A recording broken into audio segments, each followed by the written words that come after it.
सच्चा सुख। एक व्यक्ति के पास बहुत सा धन था, इतना कि अब और धन पाने की इच्छा नहीं थी। जितना था उसका भी उपयोग नहीं हो पा रहा था। मृत्यु समीप आने लगी थी। ना बेटे थे ना बेटियां थी, कोई पीछे ना था। सारा जीवन धन बटोरने में बीत गया था। वह तथाकथित महात्माओं के पास गया कि मुझे कुछ आनंद का सूत्र दो। महात्मा, पंडित, पुरोहित सबके द्वार खटखटाए, खाली हाथ लौटा। फिर किसी ने कहा कि एक साधु को हम जानते हैं, शायद वही कुछ कर सके। उनके ढंग जरूर अनूठे हैं, इसलिए चौंकना मत। उनके रास्ते उनके निजी हैं, उनकी समझाने का विधियां भी थोड़ी अजीब होती है, मगर कोई ना समझा सके तो जिनका कहीं कोई इलाज नहीं है, उस तरह के लोगों को हम वहाँ भेज देते हैं।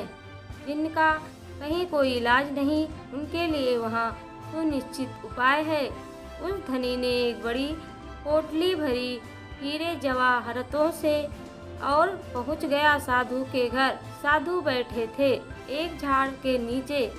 धनी व्यक्ति ने पोटली पटक दी उनके सामने और कहा कि इतने हीरे जवाहरात मेरे पास है, मगर सुख का कण भी मेरे पास नहीं।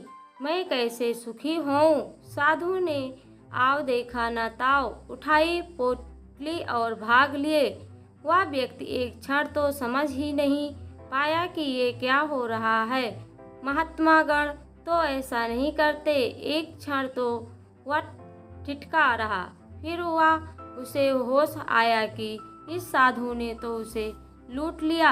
मारे गए सारी जिंदगी भर की कमाई। साधु ले भागा। हम सुख की तलाश में आए थे और दुखी हो गए। व्यक्ति भागा, चिल्लाया कि लूट गया, बचाओ। साधु चोर है, बेईमान है, भागा जा रहा है। साधु ने पूरे गांव में उस व्यक्ति के चक्कर लगाया। साधु का गांव तो जाना माना था।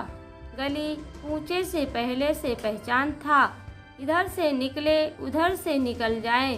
भीड़ भी पीछे हो ली। भीड़ तो साधु को जानती थी कि जरूर कोई विधि होगी। गांव तो साधु से परिचित था, उसके ढंग से परिचित था। धीरे धीरे आश्वस्त हो गया था कि वह जो भी करे, वह चाहे कितना भी अबूझ मालूम पड़े, भीतर कुछ राज होता है। लेकिन उस व्यक्ति को तो कुछ पता नहीं था। वह पसीना पसीना जीवन में कभी भागा भी नहीं था। इतना थका मांदा साधु उसे भगाता हुआ, दौड़ाता हुआ, पसीने से लथपथ कराता हुआ वापस अपने झाड़ के पास ले आया, जहाँ उसका घोड़ा खड़ा था। साधु ने लाकर पोटली वहीं घोड़े के पास पटक दी और वह स्वयं झाड़ के पीछे छिपकर खड़े हो गए। वह व्यक्ति लौटा। पोटली के नीचे पड़ी थी, घोड़ा खड़ा था।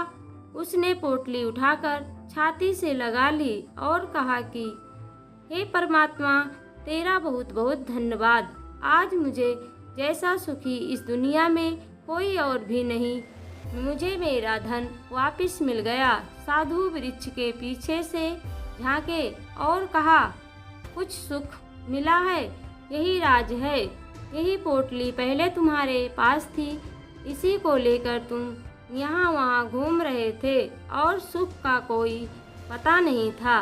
अब वही पोटली वापस तुम्हारे हाथ में है, लेकिन बीच में फासला हो गया। थोड़ी देर को पोटली तुम्हारे हाथ में ना थी, थोड़ी देर को पोटली से तुम वंचित हो गए थे। अब तुम कह रहे हो, हे प्रभु धन्यवाद तेरा कि आज मैं खुश हूँ। आज पहली बार आनंद की थोड़ी झलक मिली। शर्म नहीं आती? बैठो घोड़े और भाग जाओ, नहीं तो मैं पोटली फिर छीन लूँगा। रास्ते पर लोगों, रास्ते तुम्हें मैंने बता दिया है। शर्म नहीं आती? बैठो घोड़े पर और भाग जाओ, नहीं तो मैं पोटली फिर छीन लूँगा। रास्ते पर लगो, रास्ता तुम्हें मैंने बता दिया है। शिक्षा। लोग ऐसे ही हैं। लोग ही नहीं, सारा अस्तित्व ऐसा है। जिसे हम गंवाते हैं उस समय उसका मृत्यु पता चलता है। जब तक गंवाते नहीं तब तक मूल्य पता नहीं चलता। जो तुम्हें मिला है उसी तुम्हें 2 कौड़ी की कदर नहीं है। जो खो गया उसके लिए तुम रोते हो, जो खो गया उसका अभाव खलता है।